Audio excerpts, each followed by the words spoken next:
Yes, boys and girls, look who we have. This is night two. We have a very busy week of SGT, and look who we have. Night two, Tuesday evening. Look at this. And my very special guest, Sunset Stephen Garcia. What's up, my man? What's up, bro? How you doing, man? Good, good. I see you're changing locations there. Yes, I'm trying to just get a little quieter space for you, man. That's all. Cool, cool. Yeah, we want to be able to hear Mr. Garcia. Definitely. Yes. Well, welcome to Stir in the Pot. Thank you for spending a little time with us, the fans, getting to know you. I know you're new on the scene, so this is really cool because, boys and girls, this is one of these things that I talk about where I'm not sure if I'm his first. We'll ask him that question, but I like to be the first interview or a first promo or see a first match and stuff like that. So this is a new talent on the scene, and I'm gonna just start right there. Is this your first ever interview, sir? Yes, it is actually. As a pro wrestler, Oh, as a worker, yes, it is. yes, I love that shit. Now, Mr. Garcia, you have a beautiful ring to your name from the beginning to the end. Sunset Stephen Garcia. I'm gonna kind of roll right there because I don't write nothing down. I don't think of anything prelude. I don't do any research. We just hit record, and whatever happens, happens. So we're we're just here to have some fun and get to know one Sunset Stephen Garcia. So there's really no runtime either. So if you have anywhere between, say, 30 minutes and 24 hours to hang out with us, this will be fun. Yes, it will be. Now, you are a young student, a young talent on the scene, and I want to say fresh on the scene right now. And you're making waves. You're actually spreading your wings quite quickly, my friend. So let's start with a couple things. First, I want to get into, I love character. So let's get into the name itself, Sunset Stephen Garcia. Could you talk to us about that and how it became your name right now? Well, it's a funny story actually. When I was in the middle of my training and I was getting ready to develop as a pro wrestler and make it into the scene, I did a special unique sunset flip in the middle of the ring. And ever since then, one of my fellow wrestlers that was with me in the ring just said, "Hey, you did that sunset pretty nice. You know what? You're Sunset Steven Garcia." It started as a joke in the beginning, but then it started clicking into my head like sunset, sunset, sunset. You know what? Maybe I should just focus my character in the areas of sunset, maybe different variations of sunsets. Maybe come out of the sun one day doing a sunset. You know, Yes. and it just rung bells. And ever since then, I just stood as Sunset Steven Garcia, and it just flows with me, man. It's the best Nice. thing. So I try to make sure I throw a sunset in almost every one of my matches, at least one or two, maybe three if I could, and make it my own. Hmm. I, that's actually a fantastic story because not only did it happen kind of by accident within training, but you're utilizing it in your now career, which I think is fantastic. Yeah, man, it just blew up for some reason. It's just like just rung. It just fits for some. And Yeah, I just do a little sunset here and there, a couple of them, and it just fits my name, man. nice. Um, Now, everybody kind of asks the same old question: how did you get into wrestling? What got you into wrestling and such? But I'd like to, because you're very young and your peers that I do know, and we're talking Paradise Alley Pro Wrestling. Am I correct on saying that? That's your home base. That's where you trained out of, Yes, right? that's my home. Okay. That's where I trained at. That's where I come from. That's my home right there. Now, boys and girls, that's out of, we talk about PAPW an awful lot. That's out of East Haven, Connecticut. If you've never heard me mention it, they have a fine little facility going down in East Haven. A lot of fun times. They do their shows there, the smaller shows, alley night fights. But then it turned into when they came back after the pandemic, they've been doing all of their stuff now. But there's an evolution of the promotion that's going to be happening in the very near future. We'll get into that in a little bit. But Steven Garcia, yourself, I know you because of your peers that you've been coming up with. Now we're talking like the Dustin Wallers, the Kylon Kings, the Havens with Sean, Sean and Jay, and you got Zachariah Gibbs and guys like that coming up. I feel you're in a very fine class right now in PAPW with the students that they are putting together right now, molding, if you will. And I think you are in a fine class right now. And I know this is about Sunset Steven Garcia, but could you talk to us about, during your process and kind of being brothers with these guys? Because that's what ends up happening in the locker room. You gain these friendships and relationships.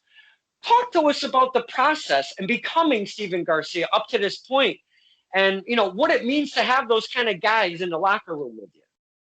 Well, it means a lot having those guys like Flash Waller and Sean Haven, Kylon King and Gibbs. All those guys, they mean a lot to me. They help me get through it. Sometimes every time I was frustrated, they will pull me aside, they'll talk with me, they'll help me, they'll guide me towards the right way, along with my trainer, Paul Roma, as well. He was as great. They will always make sure that I will do the best of my abilities as they know that I could. So it's just been an honor and a privilege to have them as my friends, as my co-fellow wrestlers, and as just people I was brought up with in this business now. And it's an awesome feeling to have people like that. And I wish that upon anybody that steps into this business, that they would run into a group of guys like I did and just carry the ball and mold together and go on, make it to the future, and basically make it big in this business, man, together. That's the goal. That's the name of the game. That's why you become a wrestler. It's not to be mediocre. It's to be great. It's to be the big champ. It's to be at WrestleMania and that big dream and stuff. So I applaud you for wording it that way, because you don't go in half-assed, because if you go in half-assed, you're going to look half-assed. And my friend, in such a short time, along with your class, because I know you started a little bit later than the gentleman we just spoke of, but you have been making a mark very quickly, as they did, in their quick upcomings here. And you seem to be spreading your wings in some of the same companies, maybe not exactly the same companies that some of your peers are going into. And I find that absolutely fantastic for a young talent, not afraid to, go to different places and just get away from that home base, because it's very, very comfortable to stay home and be like that home star. You know what I'm saying? So yes. To travel, very scary, but you have to in this business, and I applaud you for that. You have to do it. That's the only way you're gonna get anywhere. Mm-hmm. Now, coming up in the PAPW, could you take us through what brought you to PAPW specifically, and not some of the other schools that are even around in just Connecticut, but like Massachusetts, Rhode Island, and even other states surrounding us? Why PAPW specifically? Well, it's a funny story, actually. I had a troubled past. So while I was just sitting on my butt watching TV and thinking I can do all of this that everyone else was doing at the time, I watched the interview with Paul Roma, and he just was like, for some reason, I felt like he was talking to me, and he called everybody that are sitting at home a couch potato. That if they think they can do this, come over here and step foot. So I'm like, I really felt like a couch potato at the moment. So I started looking up Paul Roma, and I found out that he had a school right 20 minutes away from my house. So I decided, I grabbed my keys, I grabbed my car, I went over there, and I told him, what does it take to be a pro wrestler? What do I have to do? He told me everything that I had to do, and I went on and I did it. And I never looked back ever since. As the first school I found and the last school I stood with. That I've never see. Everybody's got a different story, my friends. Everybody has a different story, and that's why we love having the talent on here, because hearing a story like that from Steven Garcia is just absolute. For me, as a fan of wrestling, I find that absolutely just fantastic and heartwarming, because these are these little things. Not everybody was born a wrestling fan or grew into being a wrestling fan. Some guys started way later being a wrestling fan and said, hey, I want to try this. I think I can accomplish being a wrestler. So it always starts in differently, becoming a wrestler.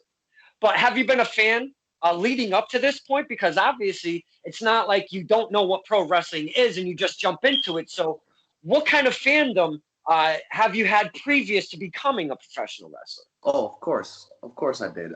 That's how I ran into the interview with Paul Roma, because I'm such a fan of wrestling all my life growing up since I was like 5, 6 years old. My uncle actually put me into wrestling since I was a kid. So he showed me certain matches from the past when I was a kid, and I used to love them so much, so I used to stick with it.